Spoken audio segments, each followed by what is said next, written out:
Сәлеметсіздер ме, құрметті балалар, құрметті аналар. Бүгін біздің қозғайтын тақырыбымыз неге есейген балалар егде тартқан ата-ананың мойнында отырады. Былайша айтқанда, ересек адамдар қарттық жастағы қарт ата-аналардың пенсиясына күн көреді деген сөз ғой. Өзімізде қазірдің өзінде, қазіргі таңда көп байқаймыз, ауылдық жер болсын, қалалық жер болсын, егде тартқан ата-аналардың пенсиясына күн көретін ер азаматтар өте көп. Себебі олар өз өмірлерін қалыптастырғысы келмейді, өз өмірі үшін, басқа біреудің өмірі үшін жауапкершілік алғысы келмейді. Жауапкершілікті олар үшін қарттық жастағы ата-аналар алып отыр. Өйткені оларды біз қоғамда айтамыз жалқаулар, жатып жерлер деп айтамыз. Өкінішке орай бұл үйреншікті дәрменсіздік деп аталады. Бала кішкентай кезінде, яғни туылғаннан кейін бала өте өмірге құштар, өмірді сүйетін, белсенді, өмірге айналасына тура көзқараста қарайтын, белсенді, өте активный баладан қалай енжар, немқұрайлы, пассивный өмірді сүретін адамға айналады. Мінез жұмбақ, қай жерден қате кетті ата-ана осы кезде деген сұрақ туындайды. Осы сұрақтың жауабын сәл тарқатып айтып кететін болсақ, барлық дені сау балалар белсенді әрекетте болады, дүниеге келгеннен кейін. Олар айналасын танығыш болады, қандай да бір затты қорықпай, алға ұмтылып, соны зерттеп, оның қандай екенін білгісі келіп тұрады. Ащы болса да, тұщы болса да, қатты болса да, жұмсақ болса да, оны біз кішкентай сәби кезінде бөпелерімізді байқаймыз көбінесе, олардың ойнағандарында қараймыз. Себебі олар айналасын танығысы келеді. Біз үлкендер, ата-аналар, болмаса басқа да үйдің үлкендері оған қандай да бір тыйым айтып, оны тыныштандыруға мәжбүрлейміз. Яғни тыныш отыр, аузыңа салма, ұстама деген сияқты көп деген тыйымдар айтамыз. Оларға ол қызық. Яғни біздің айтқан тыйымдарымыз оларға 2 есе қызық, 10 есе қызық. Сол нәрсеге қайта-қайта ұмтылғыш болады. Сол нәрсені қаншалықты өздері зерттеп, танып білмейінше сол әрекетті 1000 рет, 10 рет қайталайды. Кішкентай бала. Сол өзінің айналасындағы дүние танымының, өзінің сана сезіміне сай зерттеп танығаннан кішкентай бала ләззат алады. Былайша рахаттанады. Мысалға, кішкентай 6-7-8 айлық балаға ойыншық берсеңіз, оны бірденен аузына салып, оның қатты, жұмсақ, дыбыс шығаратынын бірденен біледі. Өйткені ол ауыз қуысы арқылы таныды оны.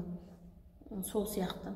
Ал біз оның қауіпті, қауіпсіз екенін алдын ала байқап, біліп қойғаннан кейін оған тез арада тыйым айтамыз, блоктаймыз, жан-жақтан тыйым айтамыз. Жалпы алғанда адам 3 жасынан бастап айналасын тани бастайды, өзін-өзі зерттей бастайды, өзін-өзі тұлға ретінде қалыптастыра бастайды. Бала 3 жасынан бастап өзін тұлға ретінде тани бастайды. Міне осы кезде балада мінез де пайда болады. Және сол кезде ата-аналар тарапынан көп деген тыйымдар болады, көп деген сұрақтарына балалар жауап аламай қалады. Мысалға, 3 жастан бастап бала неге, не үшін, қалай деген сияқты көп деген сұрақтары болады. Ол сұрақтарға толықтай жауап ала алмаса, демек ол өзінше тани бастайды. Яғни мысалға, қызыл дәрінің өте қатты ащы екенін, неге ащы деген құлаққа қонымсыз сұрақ қою мүмкін. Ол сұрақтың жауабын ала алмаса, бала өзі зерттей бастайды. Ол қалай зерттейді? Ол бір қателікке ұрынады. Мысалға, бір анадан баласы келіп сұрады: мынау қызыл дәрі неге ащы? Себебі ол ащы. Болды. Ананың жауабы сол ғана болады. А неге ащы? Неге ащы екен ана түсіндіре алмайды. Сосын бала барады, естественно, жеп көреді. Неге ащы болды екен бұл деп. Жеп көреді, өте қатты ащы екен, дәмін сезеді. Сезгеннен кейін бұл бірінші қателік. Екінші рет ол тағамға аса бір ықтиятпен қарайтын болады. Міне осылай бала өзіне бірінші қателіктерінен бастап, ол өзін өзі тани бастайды. То есть ненің ащы, ненің тәтті, ненің қатты екен.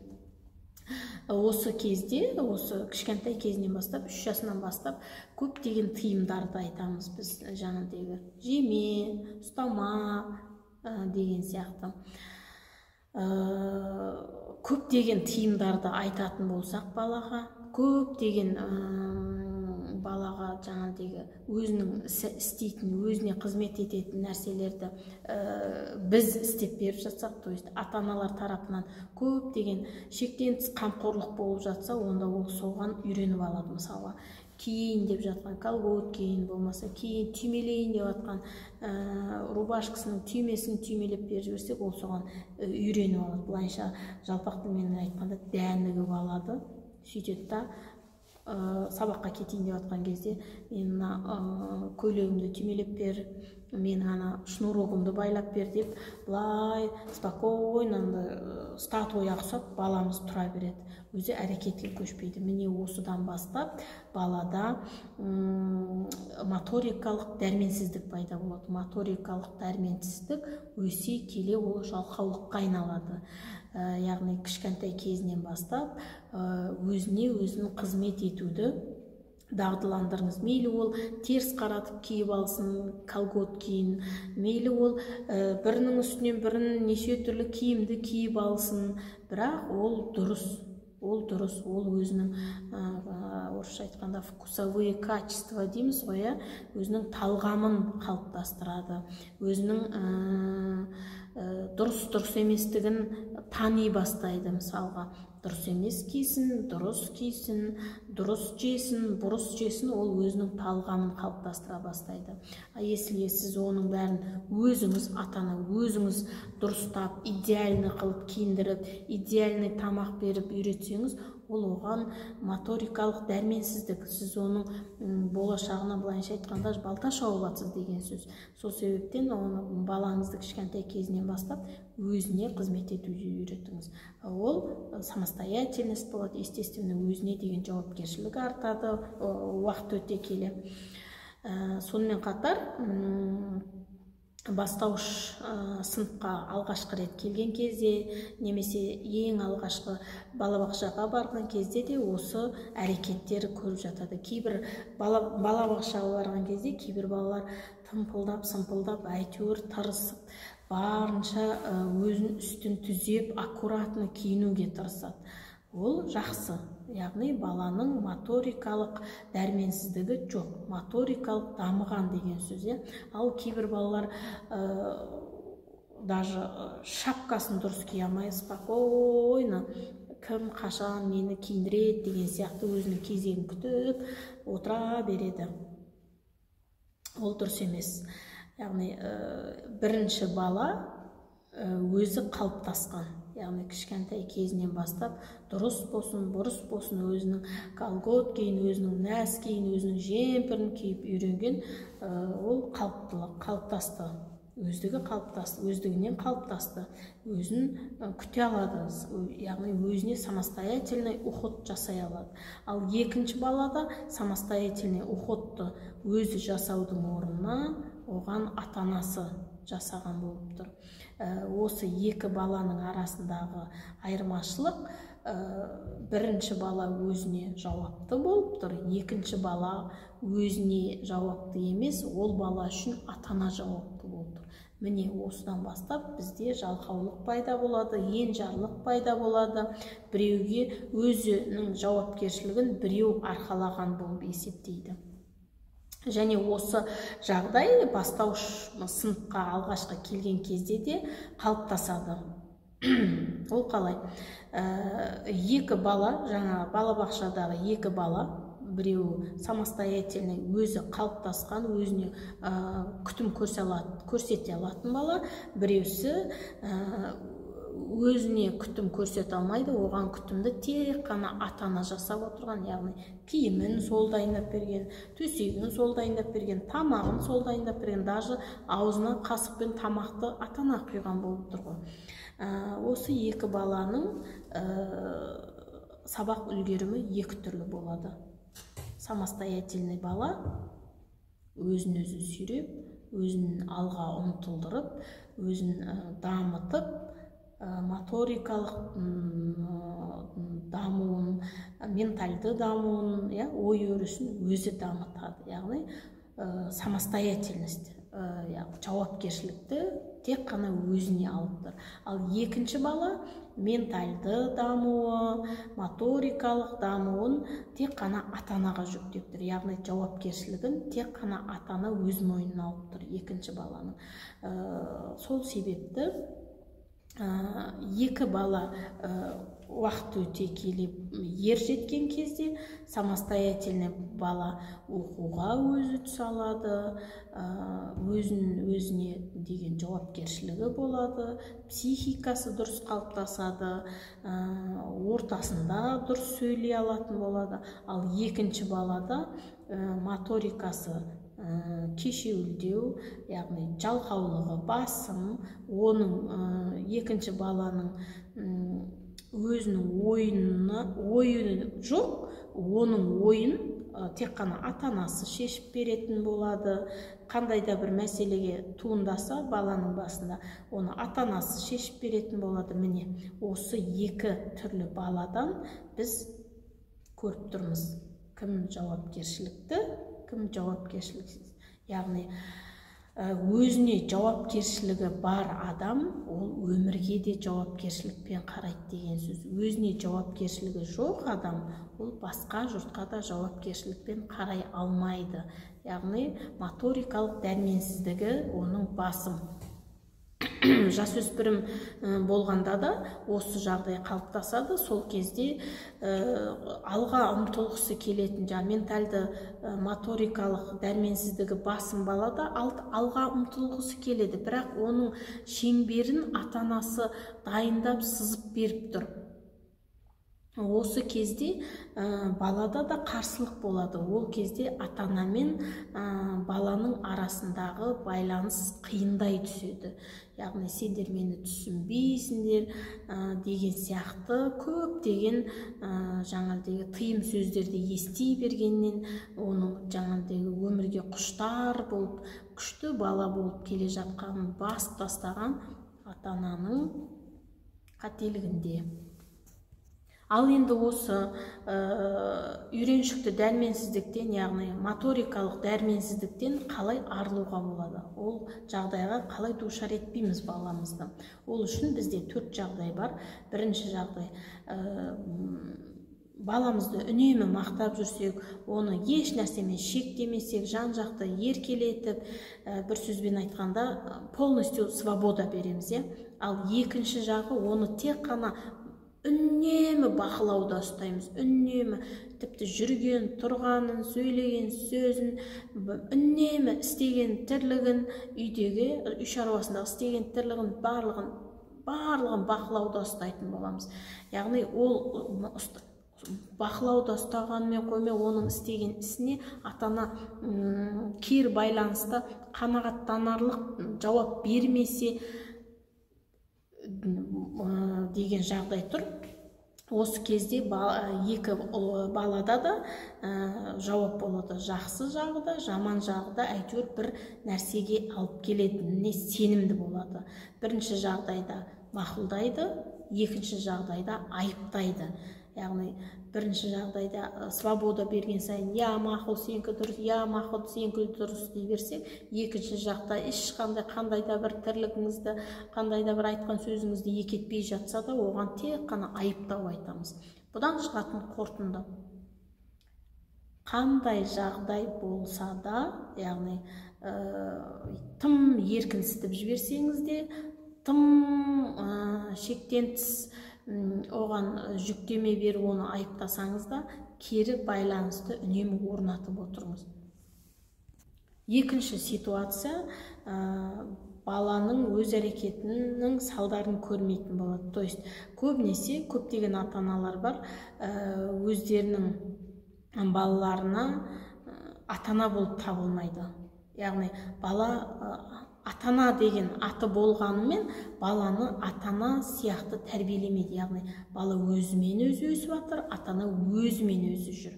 Яғни бұндай отбасылардың отбасыдағы балалар барлық жаққа нейтральны қарайды, немесе тып-тыныш қабылдайды, не болмаса немқұрайлы қарайды. Былайша айтқанда, оған бәрібір, ол балаға бәрібір. Кім не айтып жатыр, кім не деп жатыр, ол туралы не ойлап жатыр, не жайында жатыр, орысша айтқанда, ему все равно. Бұдан шығатын қорытынды: өз балаңызға белгілі бір әрекеттер туралы міндетті түрде кері байланыс беріңіз. Яғни қандай жағдай болмасын, яғни балаңыз өздігімен өзі өсіп, өзімен өзі саморазвитие, самовоспитание, самореализация деп жатамыз ғой, сондай болып жатса да, балаңыз өзімен өзі қалыптасып, өзімен өзі дамып жатса да, оған бір мезгіл болса да көңіл бөліп, оның жасап жатқан іс-әрекеттерінің дұрыс-бұрыстығын айтып отырыңыз. Үшінші жағдайда баланың қалаған әрекеттері мадақталады және қалаусыз әрекеттері сынға ұшырайды. Яғни сізге ұнамды жағы мақтасаңыз, ұнамсыз жағын бірденен даттап тастайсыз. Бірақ бұл жағдай уақыт өте келе ненің жақсы, ненің жаман екенін айқындағанмен, сізге деген оның, былайша айтқанда, көзқарасы дұрыс болмай қалуы мүмкін. Тіпті ол сіздің балаңыз болса да, сізге деген көзқарасы басқаша болып кетуі мүмкін. Яғни кез келген әрекетін сараптап, талқылап барып, мақұлдатыңыз, сараптап, талқылап барып, сынайтыңыз. Бұдан шығатын қорытынды: балаңыздың әрекетін кідіріссіз кері байланыс беріңіз. Яғни қандай жағдайға душар болды, сол моментте айтыңыз. Қандай сынға ұшырады, сол моментте айтыңыз. Қандай мақтау, мадақтауға ұшырады, сол моментте айтыңыз. Уақыт өте келе арасын ұзатып, уақыт өткізіп, мақтау айтып, сын айтпаңыз. Балаңыз қандай да бір физически күш салып істеген тірлігіне дұрыс көзқараспен қараңыз. Если сіздің балаңыз физически күшпен, яғни барлық энергиясын құртып істеген іс-әрекетіне дұрыс байланыс бермесеңіз, яғни дұрыс керіс байланыс бермесеңіз, мысалы мақтап деген сияқты, оның сізге деген сенімділігі, өзіне деген сенімділігі жойылады. Яғни оның ары қарай ол жұмыста, ол ізденісте, мүлдем ізденісті тоқтатады және өзіне деген белсенділігі, ізденіс белсенділігі төмендейді. Бұдан шығатын қорытынды: балаға жүктелетін міндеттерді бірте-бірте күрделендіріңіз. Бірденнен күрделі іске итермелемеңіз. Айтады ғой, поэтапно. Бүгін мысалға қиындау, ертең оңайлау, одан тағы да қатты, аса қиындау деген сияқты поэтапно жұмыс түрлерін ұсыныңыз. Сол не құрылым сіз оған мақтау мадақтау айтасыз, сол құрылым ол өзіне деген сенімділікті арттыратын болады және оның ізденісі өте белсенді болады. Құрметті ата-аналар, кез келген қиындықты сабырлы түрде және саналы түрде балаңызбен келісіп отыру арқылы, балаңызбен үнемі тілдесіп отыру арқылы, оның ой өрісінің мақсатын білу арқылы шешуге, жеңуге болады.